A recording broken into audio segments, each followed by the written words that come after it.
नहमदुहु नसल्ली अला रसूलिल करीम अम्मा बाद फ़ाऊज़ु बिल्लाहि मिनश शैतानिर रजीम बिस्मिल्लाहिर रहमानिर रहीम रब्बि इश्रह ली सदरी व यस्सिर ली अमरी वहल्लुल उक़दतम मिन लिसानी यफ़क़हू क़ौली। अस्सलामु अलैकुम रहमतुल्लाहि व बरकातुहू। आप सभी से माफ़ी चाहती हूँ, कल मैंने वीडियो नहीं बनाई क्योंकि कल थोड़ा सा मेरा सर दर्द थोड़ा क्या बहुत ज़्यादा तेज़ सर दर्द हो रहा था, तो मेरी हिम्मत नहीं हो रही थी बोलने की, ठीक है, तो इसलिए फिर मैंने वीडियो को स्किप कर दिया। तो आज अल्हम्दुलिल्लाह रमज़ान का 26वां रोज़ा था जो मुकम्मल हो गया है, तो हम वो दुआ पढ़ ही लेते हैं हिंदी में कि प्यास बुझ गई, रगे तर हो गई और अज़र भी मिल गया इंशाअल्लाह, ठीक है। तो जैसे कि 26वां रोज़ा है तो उसकी जो रात है वो 27वीं है और 27वीं रात जगने वाली रात है, ताक रात है। तो अल्हम्दुलिल्लाह हमने 21, 23, 25 जग लिए और 27 भी इंशाअल्लाह आज जग लेंगे, तो 4 रातें मुकम्मल हो जाएगी इंशाअल्लाह। इनमें से शब कद्र हुई तो हमारी कंप्लीट हो चुकी है और इन 2 में हुई तो इंशाअल्लाह वो भी हम अल्लाह ताला हमें क़ुव्वत और हिम्मत दे और सब्र और सलाहियत के साथ रात जगने की ताकत दे, ठीक है, और हमारी मग़फ़िरत भी करे और हमें इनामात से भी नवाजे खुश होकर, ठीक है। तो ये अभी ताक रातें 2 और बाकी है। तस्बीह सेम रहेगी अल्लाहुम्मा अज़िरना मिनन्नार डे की और अल्लाहुम्मा इन्नका अफ़ुव्वुन तुहिब्बुल अफ़्वा फ़अफ़ु अन्ना, ये है नाइट की, शब कद्र के नाइट की, ठीक है। आज मैंने थोड़ा सा वो जो मैं 10 क्राइटेरिया के हिसाब से करती हूँ वो मैं अभी 2-3 दिन से नहीं कर रही हूँ। क्यों? क्योंकि बस मुझे ऐसा लग रहा है कि जो इम्पोर्टेंट है वो देना ज़रूरी है, ना कि एक क्राइटेरिया बना के, ठीक है। तो जैसे कि मैंने पिछली बार पूरे नमाज़ों का आपको टाइम टेबल बताया था और आपको ये कहा था कि फ़र्ज़ पढ़नी ज़रूरी है, सुन्नत मौक़ूदा आप पढ़ेंगे तो आपको उसके दर्जे मिलेंगे, उसका रिवॉर्ड मिलेगा, आपको महल मिलेगा और हुजूर पाक सल्लल्लाहु अलैहि वसल्लम की मोहब्बत का भी तकाज़ा होगा और सुन्नत गैर मौक़ूदा पढ़ने की कोई ज़रूरत नहीं है, ठीक है।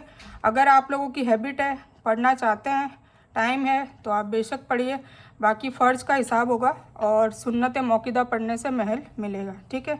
तो ये मैंने शॉर्ट में बता दिया जो मैंने कल पूरा आपको परसों डिटेल में बताया था। आज मैं आपको बताऊंगी दुआ आफ्टर सलाह, मतलब नमाज के बाद जो दुआ पढ़नी चाहिए।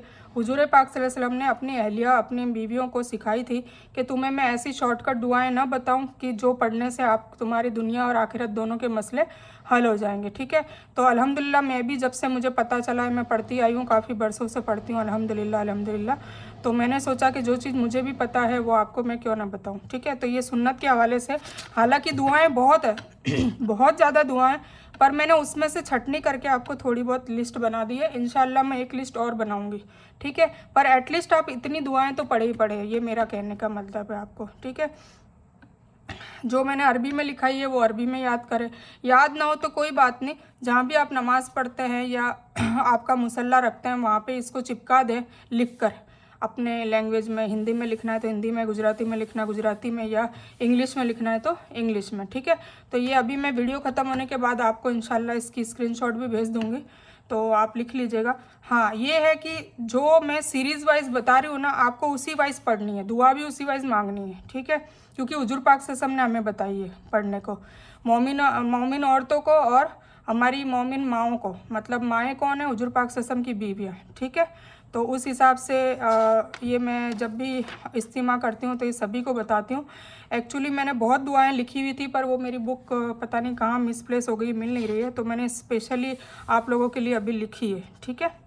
तो हम स्टार्ट करते हैं। औज़ु बिल्लाहि मिनश शैतानिर रजीम, बिस्मिल्लाहिर रहमानिर रहीम। जब भी हम नमाज़ पढ़ेंगे, नमाज के जैसे ही पहली बात तो हर फ़र्ज के बाद दुआ मांगनी है, ये उसूल बना लें। ऐसे नहीं कि पूरी नमाज़ पढ़ ली, ख़त्म कर ली, उसके बाद लास्ट में मांगनी, नहीं। फ़र्ज़ नमाज के बाद दुआ मांगने का मामूल बना दें, क्योंकि हर दुआ का एक कबूल होने का वक्त भी होता है, उसके आदाब होते हैं, उसके तरीके होते हैं, है ना। कौन सी दुआ कब मांगनी चाहिए, सारी चीज़ें हमें आनी चाहिए। तो मैंने आपको पहले भी शायद बताया था कि हर फ़र्ज नमाज के बाद आपको दुआ मांगनी है, ठीक है। जैसे कि फ़जर में आप 2 सुन्नत और 2 फ़र्ज पढ़ते हैं तो फ़र्ज लास्ट है, उसकी 4 ही है, तो उसके बाद मांगे। जोहर में बीच में आती है 4 फ़र्ज, तो आप उसके बाद मांगें, फिर उसके बाद 2 सुन्नत पढ़ लें, सुन्नत मौक़ूदा है, ठीक है। और फिर मगरिब में भी सेम ऐसा ही होगा, 3 फ़र्ज पढ़नी पड़ेगी, तो उस पहले 3 फ़र्ज के बाद तुरंत बाद दुआ मांगे, ठीक है। फिर उसके बाद 2 रकात सुन्नत मौक़िदा पढ़ लें। फिर ईशा में भी सेम ऐसा है, 4 फ़र्ज पढ़ेंगे तो उसके बाद दुआ मांगे, और फिर उसके बाद 3 वितर और 2 सुन्नत को पढ़ लें, ठीक है। तो मेरा बताने का मकसद ये था कि हर फ़र्ज नमाज के बाद आपको दुआ मांगनी है, ठीक है। हुजूर पाक सल्लल्लाहु अलैहि वसल्लम यही करते थे कि जैसे ही सलाम फेरते थे, अस्सलामु अलैकुम रहमतुल्लाह, अस्सलामु अलैकुम रहमतुल्लाह, तुरंत हाथ उठाते थे और क्या पढ़ते थे 3 बार, अस्तगफिरुल्लाह अस्तगफिरुल्लाह तौबा अस्तगफिरुल्लाह। ये 3 बार पढ़ते थे, हमें भी 3 बार पढ़ना है, ठीक है ना। हमें तो उनके नक्शे कदम पर चलना है, ठीक है। अल्लाह कब राज़ी होगा, जब उनके रसूल सल्लल्लाहु अलैहि वसल्लम की कॉपी करेंगे हम, ठीक है। और हाँ, मैं बताना भूल गई कि मैंने नमाज का तरीका, सुन्नत तरीका और ऑथेंटिक हदीस, सही हदीस के हवाले से, जिसमें कोई चूँ-चाच मतलब कोई दो राय नहीं है, कोई शक की गुंजाइश नहीं है, ठीक है। सब में हदीसों के हवाले नीचे लिख रखे हैं। तो वो हाँ, वो वीडियो इंग्लिश में है, तो मैं इंशाल्लाह आपको हिंदी में, मोहम्मद अली मिर्ज़ा की सेम कॉपी है, तो मैं हिंदी में भी आपको इंशाल्लाह भेज दूँगी। तो वो सुन्नत का तरीका है, मतलब हुजूर पाक सल्लल्लाहु अलैहि वसल्लम की कॉपी है। और हुजूर पाक सल्लल्लाहु अलैहि वसल्लम ने एक हदीस में फरमाया भी है कि तुम नमाज ऐसे अदा करो जैसे कि मुझे देखते हो, मुझे करते हुए देखते हो, ठीक है। तो हम तो अभी उनको देख नहीं सकते, पर जो सही हवाले, सही हदीस से जानने को मिलता है, तो हमें उस हिसाब से वो नमाज को कॉपी करना है। और एक बात और बता दूं कि कहीं भी औरत और आदमी की नमाज में कोई फ़र्क नहीं है ना। जैसे कि एशिया में, वही अहले हिंद बता दूं कि वहाँ पर क्या है, नमाज़ों में फ़र्क आ गया, औरत अलग पढ़ती है, आदमी अलग पढ़ता है। जबकि सुन्नत तरीके से कहीं औरतों और आदमी का कोई फ़र्क नहीं है। बस ये है कि औरतें पर्दे में नमाज़ पढ़े, हुजूर पाक सल्लल्लाहु अलैहि वसल्लम को पसंद यही था कि वो अपने घर में नमाज़ पढ़े। मस्जिद में भी वही है कि जहाँ पर जैसे कि मक्का और मदीना में कई गुना ज़्यादा सवाब है नमाज़ों का, तो वहाँ पढ़ सकते हैं। और वहाँ हम दौरान हज जाते हैं, और मदीना में हम ज़ियारत करने के लिए जाते हैं। और इसके अलावा मस्जिद अक्सा का है, ठीक है। जैसे कि मस्जिद हरम में, जो मक्का में हरम शरीफ है, अल्लाह का घर है, वहाँ पे नमाज़ पढ़ने का, एक नमाज का 1 लाख नमाज के बराबर सवाब है, ठीक है। एक नमाज का 1 लाख नमाज के बराबर सवाब है। और मदीना में 1 लाख, एक नमाज का 1000 नमाज के बराबर सवाब है। और मस्जिद अक्सा में एक नमाज का 500 नमाज के बराबर सवाब है। तो इसीलिए वहाँ पढ़ी जाती है, और वहाँ भी हमें अलग पढ़ाया जाता है। आपने देखा ही होगा मस्जिद इसमें, हरम शरीफ में तो खैर सब मिक्स है, पर वो थोड़ा सा फिर भी उनमें दायरा होता है। और मस्जिद नबी में तो बिल्कुल वो पोर्शन ही अलग है, आगे दीवारें कर दी जाती है उसकी, ब्रेकर्स की, ठीक है, डिवाइडर्स की। तो बताने का मतलब ये है कि अल्लाह ताला ज़्यादा पसंद करता है कि औरतें घरों में नमाज़ पढ़े। घरों में भी सबसे अंदरूनी एरिया में नमाज़ पढ़ना अफजल माना गया है। जिस तरीके से आदमियों के लिए कहा गया है कि मस्जिद में नमाज़ पढ़ना अफजल माना गया है, 13 गुना ज़्यादा सवाब मिलता है अगर आदमी लोग घर के बजाय मस्जिद में नमाज अदा करें। फ़र्ज नमाज, सुन्नत है तो घर में ही अदा करनी है, ठीक है। तो हम तुरंत क्या करेंगे, जैसे ही हुजूर पाक सल्लल्लाहु अलैहि वसल्लम सलाम फेरते थे तो 3 बार अस्तगफिरुल्लाह पढ़ते थे, ठीक है। तो अस्तगफिरुल्लाह 3 बार पढ़ना है, तौबा अस्तगफिरुल्लाह, तौबा अस्तगफिरुल्लाह, तौबा अस्तगफिरुल्लाह। आप चाहो तो ये शॉर्ट में पढ़ सकते हो, आप चाहो तो लॉन्ग भी पढ़ सकते हो, पर हमें हुजूर पाक सल्लल्लाहु अलैहि वसल्लम ने जैसा पढ़ा वैसा पढ़ना है। उसके तुरंत बाद अल्लाहुम्मा अंतस सलाम व मिनकस सलाम हय्यिना रब्बना बिस सलाम वदखिलना दरस सलाम तबारक या जल जलाले वल इकराम, ठीक है। हय्यिना रब्बना बिस सलाम।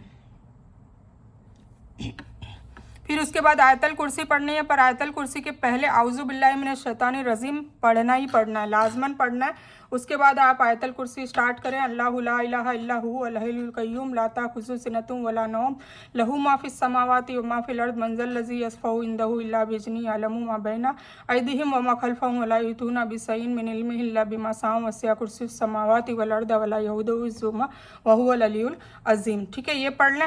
फिर उसके बाद, ए अल्लाह, मैं तमाम नेकियों का सवाल करती हूँ जो हुजूर सल्लल्लाहु अलैहि वसल्लम ने आपसे मांगी थी। अब सोचिए कितनी शॉर्टकट दुआ अपन ने मांग ली, पर इसमें तमाम नेकियां आ गई। और हुजूर पाक सल्लल्लाहु अलैहि वसल्लम ने जो मांगी थी वो बेहतरीन मांगी होगी, ठीक है। तो ये हमें पढ़ने को सिखाई है, तो हमें ये पढ़नी है। अल्लाह, मैं तमाम नेकियों का सवाल करती हूँ। सवाल करने का मतलब है मांगना, ठीक है ना। सवाल करती हूँ जो हुजूर अक़दस सल्लल्लाहु अलैहि वसल्लम ने आपसे मांगी थी। ए अल्लाह, मैं तमाम बुराइयों से निजात चाहती हूँ जो हुजूर सल्लल्लाहु अलैहि वसल्लम ने आपसे चाही थी, ठीक है। तो हम निजात भी हमने पा ली और दुआएं भी मांग ली। मेरे तमाम सगीरा कबीरा, सगीरा मतलब छोटे, कबीरा मतलब बड़े। ऐलानिया या छिपे हुए मतलब मैंने सबके सामने किए थे या छुप के करे हों, या जानबूझकर करे हो मतलब जानबूझ के सोच समझ कर करे, या अनजाने में गलती में हो गए, जो मुझे मालूम भी हो और न मालूम भी हो। मतलब ऐसे गुनाह भी जो मुझे अभी तक मालूम भी और ऐसे भी जो मुझे मालूम भी नहीं है, मतलब सवाब समझ के मैं वो गुनाह करती रही हूँ, ऐसा भी हो सकता है ना। तो सबको बख्श दे, दरगुजर कर दे, आमीन। ठीक है, ये दुआ मांगनी है। फिर अल्लाहुम्मा अइन्नी अला ज़िक्रिका व शुक्रिका व हुस्न इबादतिक, इसका मतलब है ए अल्लाह, जो मैं तेरे ज़िक्र में और तेरा शुक्र अदा करने में और मेरी इबादतों में हुस्न पैदा अदा कर, मतलब अच्छे से करूँ मैं, खुशू और खुजू के साथ करो, उसमें भी कोई गलतियाँ नहीं हो, कोई टेढ़पन ना हो। ठीक है, तो इसका मतलब ये है। फिर अल्लाहुम्मा अज़िरना मिनन नार, तो ये सुबह शाम पढ़नी है, मतलब ये आपको फजर की नमाज के बाद और मगरिब की नमाज के बाद 7 बार पढ़नी चाहिए। ठीक है, तो ये मैंने इसलिए इसका काउंटिंग भी लिख दिया। अल्लाहुम्मा अज़िरना मिनन नार मतलब है अल्लाह मुझे जहन्नम की आग से निजात दे, जो हम तीसरे अशरे में पढ़ रहे हैं। ठीक है, फिर या हय्यू या कय्यूम भी रहमतिका नस्तगीस असली लिसानी कुल्लहु वला तकिलनी ला नफ्सी तरफता ऐन, ए हमेशा ज़िंदा रहने वाले, ए हमेशा कायम रहने वाले, ये दोनों अल्लाह ताला के नाम है। ठीक है, बी रहमती का नस्तगीस, हम पे रहमत बरसा। ठीक है, ये बहुत बेहतरीन दुआ है इसलिए मैंने इसमें शामिल करी है। असली लिसानी कुल्लहु वला तकिलनी ला नफ्सी तरफता ऐन, और हमें इसके शैतान के सर से बचा, और पलक झपकने तक भी, पलक कितनी 1 सेकंड में भी हम झपक देते हैं। ठीक है, पलक झपकने तक भी हमें शैतान के मतलब अपनी रहमत से दूर मत करना, मतलब गुनाहों में मत डालना। कितनी अच्छी दुआ है। ठीक है, तो ये भी हमें मांगनी चाहिए। फिर जो भी गुजर गए हैं उनकी कब्रों को नूर से पूर कर दे, जो भी हमारे ख़ानदान परिवार वाले हैं, पड़ोस में हैं, जो भी जिनको भी हम जानते हैं। ठीक है, उनकी मगफिरत कर दे, उनकी कब्रों को जन्नत के बाग का हिस्सा बना दे, तो ये दुआ भी मांगनी है। फिर अल्लाहुम्मा इन्नी असलुका अल जन्ना। ठीक है, तो स्कॉलर्स कहते हैं कि जिन्होंने 3 बार जन्नत को मांग लिया सुबह और शाम, तो ये पढ़नी है आपको फजर और असर के बाद। ठीक है, 3 बार। तो हमने क्या मांगा, ए अल्लाह मैं जन्नत का सवाल करती हूँ, सवाल मतलब मैं मांगती हूँ। ठीक है, जन्नत मांगती हूँ। फिर अल्लाहुम्मा इन्नी असलुका इल्मन नाफियन रिज़्क़न तय्यबन व अमलन मुतक़ब्बला, ये मैंने आपको लिखा रखी है पिछली बार में, ये भी लिखा रखी है, अज़िरना मिनन नार भी लिखा, ये जो भी मैंने लिखी है वो लिखा रखी है, पर मैंने स्पेशल हर नमाज के बाद दुआ मांगने की एक लिस्ट अलग से बनवाने के लिए आपको कहा है। ठीक है ना, तो अल्लाहुम्मा इन्नी असलुका इल्मन नाफियन, ए अल्लाह मैं सवाल करती हूँ नफ़े बख्श इल्म का, हलाल रोज़ी का और कबूल होने वाले अमल का। ठीक है, तो ये वो हो गया। रब्बना आतीना फिद दुनिया हसनतन, ए अल्लाह मेरी दुनिया को भी हसीन बना दे, मतलब अच्छी बना दे। वफ़िल आखिरती हसनतन, मेरी आखिरत को भी अच्छी बना दे। वकीना अज़ाबन नार, और मुझे जहन्नम की आग से निजात दे। वअदखिलना जन्नता माल अबरार, और मौत के बाद हमें जन्नतों में दाखिल करना। ठीक है, रब्बिर हमुमा कमा रब्बयानी सगीरा, ये माँ बाप के लिए है, मैंने ये भी आपको लिखा रखी है कि अल्लाह जब हम बच्चे थे तब जैसे हमें हमारे माँ बाप को ऐसी उनका ख्याल रख जैसा कि उन्होंने हमारे बचपन में ख्याल रखा था, हम पे एहसान किया था। ठीक है, फिर उसके बाद रब्बना हबलना मिन अजवाजिना, तो ये अल्लाह तोहफ़ा दे मुझे मेरे शौहर व ज़ुर्रियाती, मेरी नस्लें, मेरे बच्चे आँखों की ठंडक बन जाए। ठीक है, मतलब नमाजी, परहेजी और सखी बन जाए। व जअलना लिलमुत्तकीना इमामा, और मुझे तकवे वालों का इमाम बनाना। कहाँ पर? मैदान हशर में इंशाअल्लाह। फिर रब्बी ज़िदनी इल्मा, हमेशा इल्म हासिल करने के लिए ये दुआ भी पढ़ें, तो ये मैं डेली के उसमें डाल दिया है मैंने कि हर फ़र्ज़ के बाद ये आपको नमाज में शामिल करनी है। ठीक है, फिर कुछ दुआएं हमें हिंदी में है तो मैं आपको बता देती हूँ। ए अल्लाह हुजूर सल्लल्लाहु अलैहि वसल्लम के नक्शे कदम पर चलना नसीब फरमा, उनके हाथ से जामे कौसर नसीब फरमा, उनके हाथ से शफाअत नसीब फरमा। ये हम डेली मांगेंगे तब जाके अल्लाह ताला कबूल करता है, तो हमें डेली हमारी दुआओं में शामिल होनी चाहिए। फिर हमें सलामत रख हमारी ज़िंदगी में, मौत के वक्त, मौत के बाद, कब्र में, पुलसिरात के रास्ते में, मीज़ान में, कंतारा में और जन्नत तक, आमीन। ठीक है, सलामती के लिए हम दुआ करते हैं। फिर हमें और हमारे ख़ानदान को खैर आफ़ियत दे, आफ़ियत की दुआ हमेशा मांगे। तंदुरुस्ती दे, क़ुव्वत दे, रिस्क में कुशादगी कर, अच्छी सेहत दे और उसमें बरकत दे, आमीन। ठीक है, यह भी इतनी है। फिर उसके बाद हिदायत दे, हिकमत दे, और फिर दुनिया की जो भी आपको हाजतें हैं वो मांगनी है, पर पहले आपको ये सब मांगनी है। इनमें क्या है, आपकी दुनिया और आखिरत आ चुकी है, पर फिर भी किसी को कोई दुनिया की ऐसी हाजत पढ़ी हो तो वो मांग सकता है, ठीक है। तो इसीलिए आज मैंने सोचा कि मैं ये बता दूं। और एक चीज़ मैं बताना उस वक्त भूल गई थी जब मैं नमाज के बारे में बता रही थी ना, कि नमाज में नफल का मतलब होता है इनफाल, मतलब ज़्यादा, ठीक है। तो अरेबिक जो नमाज की जो लिस्ट होती है ना, उसमें जो मैंने बताई थी कि फ़र्ज़ और सुन्नत में सुन्नत मौक़ूदा, तो बस वही होती है, ठीक है। तो चलो ये मैं लिख नहीं रही।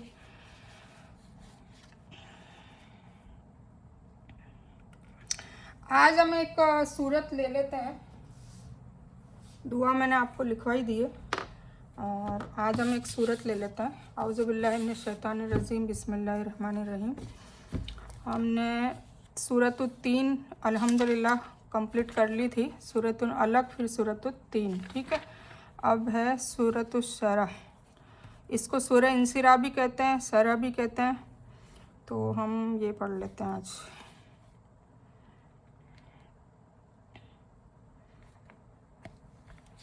2 और ये 8, ठीक है। तो मैं सिर्फ तर्जुमा पढ़ूँगी। औज़ु बिल्लाहि मिनश शैतानिर रजीम, बिस्मिल्लाहिर रहमानिर रहीम। ये सूरह मक्का में उतरी, इसमें 8 आयतें हैं, ठीक है। अल्लाह के नाम से शुरू करता हूँ जो बड़ा मेहरबान निहायत रहम करने वाला है। क्या हमने तेरे लिए तेरा सीना नहीं खोल दिया? हुजूर पाक सल्लल्लाहु अलैहि वसल्लम को कहा जा रहा है, हुजूर पाक सल्लल्लाहु अलैहि वसल्लम जब बचपन में दाई हलीमा के पास जब गए थे, हम इंशाल्लाह इनकी जब सीरा पढ़ेंगे तो उसमें पूरी कहानी आपको बताई जाएगी। तो मैं शॉर्ट में बता देती हूँ। तो उस वक्त क्या हुआ था कि जिब्रील अलैहिस्सलाम नीचे आए थे, और जब वो बकरियाँ चरा रहे थे उनके दोस्तों के साथ, तो उनको पेड़ पे अचानक पेड़ के नीचे लेट जाके लेटाते हैं, और उनका सीना निकालते हैं, मतलब उनका हार्ट निकालते हैं, दिल निकालते हैं। फिर उसको पाक पानी से उसको धोकर अच्छे से साफ़ करके, और फिर वापस उसको अंदर डाल देते हैं, और वापस जैसा था वैसा कर देते हैं, ठीक है। कोई मतलब ऐसा नहीं कि ऑपरेशन हुआ तो टाँके हो गए, ये वो नहीं, वो तो सब मौजज़ा था, मिरेकल था, मतलब अल्लाह ताला का चमत्कार था। तो उसमें कुछ बच्चे देखते भी हैं, मतलब उनको करते हुए नहीं देखते हैं, मतलब वो देखते हैं कि वो बेहोश हो जाते हैं, ऐसा उनको महसूस होता है, तो बुलाने जाते हैं। तब तक ये सारा काम हो चुका होता है, और वो दिल धो के पाक करके, और इसीलिए कहते हैं कि अल्लाह ताला, मतलब उनके जो करीन था, उनका जो वसवसे डालता शैतान था, वो भी मुसलमान बन गया था, और उनको पाक साफ कर दिया था पहले से ही, ठीक है।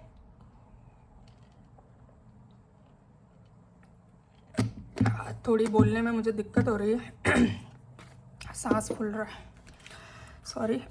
तो क्या हमने तेरे लिए सीना नहीं खोल दिया? तो ये बताया जा रहा है उस वक्त का हाल के भाई मैंने तेरे लिए सीना नहीं खोल दिया था। सदर का मतलब होता है दिल, ठीक है। तो अलम नशरह लका सदर का, और तुझ पर से तेरा बोझ उतार दिया, मतलब अल्लाह ताला ने बहुत एहसान किया हुजूर पाक सल्लल्लाहु अलैहि वसल्लम को, ठीक है।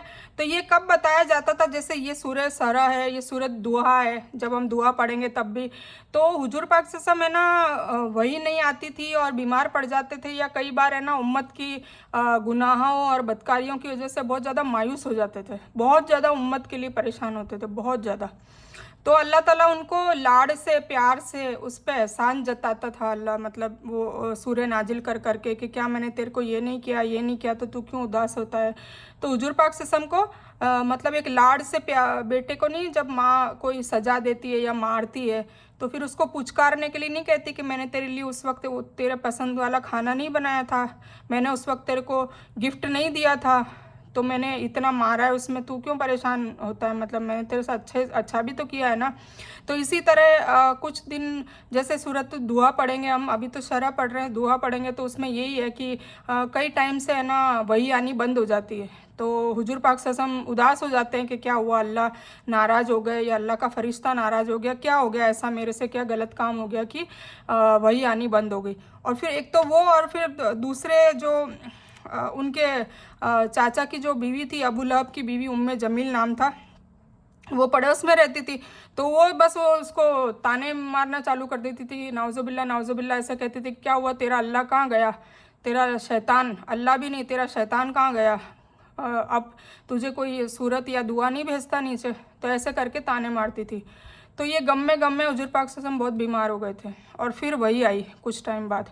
तो फिर अल्लाह ने उनको समझाया कि न तो मैं तुझसे नाराज़ हूँ, ना मैं तुझसे खफा हुआ हूँ, और न तूने कोई गलत काम किया है, और फिर अल्लाह उनकी एहसान गिनाने लगते हैं कि मैंने तेरे लिए ये नहीं किया था, तुझे यतीम पाकर भी तुझे जगह नहीं दी, तेरी सर पे छत नहीं बनवाई, तुझे गरीब पाकर भी तुझे, मतलब ऐसे करके एहसान। तो इसी में भी वो ही हो रहा है, ठीक है। तो तुझ पर से तेरा बोझ उतार दिया, हुजूर पाक सल्लल्लाहु अलैहि वसल्लम को कहा जा रहा है। अब बोझ कैसे उतारा, यानी अल्लाह ने तुझ पर जो एहसान किए, जैसे हिदायत, रिसालत, ये एहसान ही है ना कि हुजूर पाक सल्लल्लाहु अलैहि वसल्लम रसूलों के भी सरदार हैं। सोचिए, अल्लाह, खैर अल्लाह तो वाहिद है, वो अहद है, यकता है, अकेला है, पर उस वो तो खैर वो एक अलग है, अल्लाह तो अलग है, उसके बाद भी हम नहीं कह सकते, ठीक है। अल्लाह तो अल्लाह ही है, ठीक है, उनका कोई शरीक नहीं है, उनके बाद भी कोई नहीं है, उनके पहले भी कोई नहीं है, मतलब उनके अव्वल भी कोई नहीं, उनके आखिर भी कोई नहीं। पर दुनिया में अगर हम बात करें, दुनिया में और पिछली आदम अलैहिस्सलाम से लेकर अभी तक जितनी भी उम्मतें आ गई है, उन सब की बात करें तो सबसे फर्स्ट नंबर पर कौन आता है, हुजूर अक़दस सल्लल्लाहु अलैहि वसल्लम। तो अल्लाह ताला ये एहसान बता रहा है कि मैं सरदार रसूलों का और किसी को भी बना सकता था, पर मैंने तुझे बनाया है। तो देखो, यानी अल्लाह ने तुझ पर जो एहसान किए हैं, जैसे हिदायत, रिसालत और नबूवत से सम्मानित किया, ठीक है। अनाथ होने के बावजूद तेरे पालन पोषण और निगरानी की व्यवस्था करी, ठीक है। इससे मालूम हुआ कि अल्लाह की नेमतों की चर्चा और उनका इज़हार अल्लाह को प्यारा है, लेकिन घमंड और फ़क्र के तौर पर नहीं, बल्कि अल्लाह की दयालुता और अनुग्रह का एहसानमंद होते हुए, उसकी ताकत और कुदरत से डरते हुए कि वह कहीं हमको इस नेमतों से महरूम न कर दे। मतलब अल्लाह ने जो हमें नेमत दी है, माल दिया है, बच्चे दिए हैं, तो उसका शुक्रिया अदा करते हुए हमें नेमतों का इज़हार भी करना चाहिए। ऐसी बात नहीं है कि उसको छुपाए रखें, पर उसमें घमंड नहीं आना चाहिए। कुछ लोग शेख ही बगाड़ने के लिए बोलते हैं, वो नहीं कि नहीं, अल्लाह का बहुत बड़ा शुक्र है, अल्लाह ने हमें माल भी दिया है, इज़्ज़त भी दी है, अल्लाह ने बच्चे भी नेक दिए हैं, तो ये अल्लाह का बहुत बहुत बड़ा एहसान है हम पे, ठीक है। तो ऐसे कहते रहना चाहिए, पर उसका तरीका क्या होना चाहिए, मतलब घमंड और फ़क्र के तौर पे नहीं, अल्लाह की दयालुता और नेमत का एहसान मंद होते हुए, उसकी ताकत और कुदरत से डरते हुए, वह कहीं हमको इस नेमतों से महरूम ना कर दे, ठीक है। अब जो बोझ है, वो बोझ की बात हो रही है, तो ये लिखा ना, तुझ पर तेरा बोझ उतार दिया, तो यह बोझ 40 साल नबूवत से पहले का बोझ है। मतलब हुजूर पाक सल्लल्लाहु अलैहि वसल्लम हमेशा इस चीज़ को बोझ समझते थे कि मैंने 40 साल जो अल्लाह, मतलब नबूवत तो उनको 40 साल के बाद आई है ना, उससे पहले अल्लाह की पहचान, इबादतें, नमाज, रोज़े, वो सब तो नहीं होते थे, वो तो बाद में शुरू हुआ। तो हुजूर पाक सल्लल्लाहु अलैहि वसल्लम को ये हमेशा टेंशन रहती थी कि 40 साल तक जो मैंने इबादत नहीं, हालांकि वो इतने सिद्दीक थे, अच्छे अखलाक वाले, ये तो शुरू से ही थे, तभी तो अल्लाह ने उनको चुना, किसी और को नहीं चुना, पर फिर भी उनको गम रहता था, बोझ रहता था। तो उस ज़माने में आपको अगर अल्लाह ने पापों से सुरक्षित रखा, और उसमें भी उस ज़माने भी हुजूर पाक सल्लल्लाहु अलैहि वसल्लम को पहले से ही महफूज रखा था हर चीज़ से, ठीक है ना। किसी मूर्ति को आपने कभी सजदा भी नहीं किया था, जबकि माहौल में ऐसा था, हर कोई करता था, पर फिर भी उन्होंने उस मूर्ति, क्योंकि हुजूर पाक सल्लल्लाहु अलैहि वसल्लम को पैदाइश से अल्लाह ताला ने महफूज रखा था, ठीक है। कभी मदिरा पान, मतलब कभी दारू भी नहीं पी, जबकि शराब पहले हलाल थी, पर फिर भी नहीं पी, कभी नहीं पी। तो और दूसरे पापों से भी अलग रहे, फिर भी अल्लाह की इबादत ना आप जानते थे ना की, ठीक है ना, क्योंकि इबादत तो ने पता नहीं था, ठीक है। वो तो नबूवत के बाद फिर नमाज वगैरह, रोज़े वगैरह सब नाजिल हुए। इसलिए इस 40 साल इबादत और इताअत न करने का बोझ आप पर हमेशा था, ठीक है ना, आपके दिल पे था कि वो इबादत नहीं कर पाए, जो हकीकत में तो नहीं था। मतलब हकीकत में तो बोझ रखने के लायक तो नहीं था, क्योंकि अल्लाह ने ही नहीं कहा, तो कहाँ से बोझ रख पर, वो बस उनकी एक फितरत थी, उनकी एक अच्छाई थी, बड़प्पन था, कि फिर भी वो रखते थे सीने में बोझ, जो हकीकत में तो नहीं था, लेकिन आपके एहसास और शऊर ने उसे बोझ बना रखा था। अल्लाह ने उसे उतार देने का ऐलान करके आप पर एहसान किया, ठीक है ना। मतलब अल्लाह ने कह दिया कि तुम भूल जाओ, 40 साल पहले तुमने इबादत नहीं की, जो भी वो भूल जाओ, तो वो बोझ उतार दिया। तो बोझ कैसे उतारा, सीना खोल दिया, ठीक है ना। फिर जिसने तेरी पीठ तोड़ दी थी, ठीक है, मतलब वही, मतलब पीठ तोड़ देने का मतलब भी वही है कि वो बस उसका बोझ हमेशा रखते थे, और हमने तेरा चर्चा बुलंद कर दिया। अब देखिए, आज कोई भी, मतलब किसी भी हवाला अपन करें तो अल्लाह के बाद, जैसे ला इलाहा इल्लल्लाह मुहम्मदुर रसूलुल्लाह, अल्लाह के तुरंत बाद किसका नाम आता है, हुजूर पाक सल्लल्लाहु अलैहि वसल्लम का आता है। तो कितनी बड़ी, मतलब चर्चा बुलंद कर दिया, और क़यामत तक बुलंद रहेगा। और आदम अलैहिस्सलाम आए थे ना, तो उनको भी पहले ही कह दिया था कि आखिरी नबी आने वाले हैं। तौरेत में, इंजिल में, जबूर में, जितनी आसमानी किताब थी उसमें भी आखिरी नबी का चर्चा थी, अहमद और मोहम्मद के नाम से सल्लल्लाहु अलैहि वसल्लम। तो सोचिए, मतलब पास्ट में, प्रेजेंट में और फ्यूचर में, तीनों में, भूतकाल में, वर्तमान काल में और भविष्य काल, तीनों में उनका चर्चा आम कर दिया। कैसे? जहाँ अल्लाह का नाम आता है, जैसे नमाज, अजान और दूसरी बहुत सी जगहों पर आप सल्लल्लाहु अलैहि वसल्लम का भी नाम आता है। पुरानी किताबों में आपकी चर्चा है, मैंने बताया, जैसे कि जबूर, तौरेत, इंजिल, जो भी आसमानी किताब है उसमें आपकी चर्चा है कि आखिरी नबी सल्लल्लाहु अलैहि वसल्लम आने वाले हैं। और उनकी सिफ़तों का भी बयान है, उनके क्या क्या गुण होंगे वो बताया रखा है। फरिश्तों में भी आपकी शुभ चर्चा होती है, ठीक है। आपके इताअत को अल्लाह ने अपना इताअत वाला माना है, लिखा है ना कुरान में, बार बार आता है वअतिउल्लाह वअतिउर रसूल, मतलब अल्लाह की इताअत करो जैसे कि हुजूर पाक सल्लल्लाहु अलैहि वसल्लम की इताअत कर रहे हो, और हुजूर पाक सल्लल्लाहु अलैहि वसल्लम की इताअत करो जैसे कि तुमने अल्लाह की इताअत कर ली, ठीक है। तो अपनी इताअत के साथ आपकी इताअत का भी हुक्म दिया है इत्यादि। तो इस तरीके से उनका चर्चा भी बुलंद कर दिया। तो बेशक कठिनाई के साथ आसानी है, ठीक है। तो हुजूर पाक सल्लल्लाहु अलैहि वसल्लम को कह रहे हैं कि ए नबी गम न कर। हुजूर पाक सल्लल्लाहु अलैहि वसल्लम गम करते थे, और बेशक उनको परेशान भी बहुत करा, उनके चाचाओं ने, उनके रिश्तेदारों ने, कोई पत्थर मारता था, कोई उनके ऊपर कचरा फेंकता था। आपने सबने वो एक कहानी, कुछ कहानियाँ तो सुनी भी है, कचरे वाली तो हर बंदे ने सुनी है मेरे ख्याल से, कि वो औरत कचरा फेंका करती थी। तो कितनी कचरा फेंका करती थी, हमारे लिए तो बस सुनना है, रोज़ाना कचरा फेंकना उनके ऊपर। फिर रोज़ाना वो घर से कितनी दूर आके निकलते थे, वो कचरा फेंकती थी तो वो नापाक हो जाते थे, वापस घर जाते थे, वापस कपड़े भी नहीं हुआ करते थे उनके पास, कोई ढेरों कपड़े। फिर नहाना, फिर उस कचरे को साफ़ करना, गंदगी को साफ़ करना, फिर कपड़े भी बदलना, कपड़े फिर धोने की भी जिम्मेदारी, और फिर नहा धो के फिर वापस आना। सोचिए कितनी बड़ी बात है, कितनी परेशानी, और रोज़ाना की परेशानी। इसके अलावा ये जो अबू लहब की बीवी थी उम्मे जमील, वो कभी पड़ोस में ही रहती थी, तो कभी उनके घर के आगे गाय का गोबर और लीद और गंदगी, मतलब बिल्कुल नजासत वाली चीज़ें ला ला के फेंक देती थी। तो फिर वो साफ़ करना, नौकर चाकर थोड़ा ना थे। तो ये सारी उन्होंने अजमतें भी मतलब सारी इन्होंने परेशानियां भी झेली है, पर वो अपने पर्सनल के लिए कभी गम नहीं किया, उन्होंने कभी नहीं किया। अपने चाचा, मतलब जो चाचा अबू लहब था, अबू जहल था, जो दीन को कबूल नहीं कर रहे थे, तो उनके लिए गम करते थे। उसके अलावा और भी उम्मतें जो भी मुस्लिमा हैं, जो मतलब जो दीन नहीं ला रहे थे, मतलब कलमा नहीं पढ़ रहे थे, तो उनके लिए करते थे, गम करते थे। तो अल्लाह ताला हमेशा ये सूरह नाजिल कर करके अल्लाह हुजूर पाक सल्लल्लाहु अलैहि वसल्लम को तसल्ली देते रहते थे, ठीक है। तो अल्लाह ताला ने कहा कि तो बेशक कठिनाई के साथ आसानी है। और ये जो सूरह हैं ये हम पे भी लागू होती है, जो दीन का काम करते हैं उनको सब्र, उनको भी सब्र का है, उनको भी यही कहा, बताया गया कि बेशक कठिनाई आती है, आएगी। और सबसे ज़्यादा कठिनाई शुरू से लेकर आखिर तक अपने रिश्तेदारों से ही शुरू होती है, और होती है। करीब वाले ही परेशान करते हैं कि कौन सा नया दिन ले आई और हमें नहीं मानना है, या फिर खुद भी नहीं मानते और दूसरों को भी बरखलाते हैं। तो ये सिर्फ हुजूर पाक सल्लल्लाहु अलैहि वसल्लम के साथ नहीं हुआ है, या आदम अलैहिस्सलाम से लेकर सारे नबी रसूल तक के लिए हुआ है। कुछ नबियों को तो कत्ल भी कर दिया था, और कुछ से ऑब्जेक्शन उठाया, किसी को उस गांव से, शहर से बाहर निकाल दिया, है ना। तो कठिनाई तो आती है, ठीक है। तो सीधे रास्ते पे आप चलेंगे और लोगों को हक की बात बताएंगे तो कठिनाई तो आएगी। तो अल्लाह ताला कह रहा है फ़इन्ना मअल उसरी युसरा, मतलब तो बेशक कठिनाई के साथ आसानी भी है, ठीक है। फिर से उसको दोहराया है कि इन्ना माल उसरी युसरा, बेशक कठिनाई के साथ आसानी है, ठीक है। मतलब एक वक्त ऐसा आता है कि आप कोशिश करते रहते तो फिर धीरे धीरे घर वाले भी बदल जाते हैं, रिश्तेदार भी बदल जाते हैं, और फिर सब हमें साथ देने लग जाते हैं, और फिर हमारा दीन का काम और आसानी से लोगों तक फैलता रहता है। इसलिए हमें कभी भी मायूस नहीं होना चाहिए, हिम्मत नहीं हारनी चाहिए। तो जब तू खाली हो तो इबादत में मेहनत कर, है ना। तो जब भी तू खाली हो, ये हमारे लिए भी लागू है, हुजूर पाक सल्लल्लाहु अलैहि वसल्लम को भी कहा जा रहा है कि जब तू खाली हो तो इबादत में मेहनत कर। फ़ैज़ा फ़रग़्ता फंसब, और अपने रब की तरफ दिल लगा, वइला रब्बी का फ़रग़ब, ठीक है। तो अपने रब की तरफ दिल लगा, ठीक है। तो एक ये जो सूरह है ना, ये जिनके कर्जा बहुत ज़्यादा हो गया है, तो फ़र्ज़ नमाज के बाद 6-7 बार आप ये लोग पढ़ें, इंशाल्लाह इससे भी बहुत फ़ायदा होता है, ठीक है।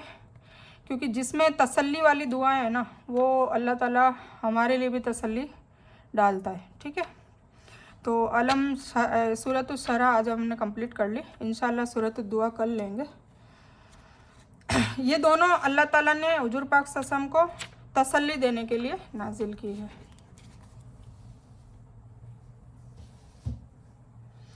ठीक है, तो आज का बयान मैं यहीं पर मुकम्मल करती हूँ। मैंने आपको सारी दुआ बताई दी है ना।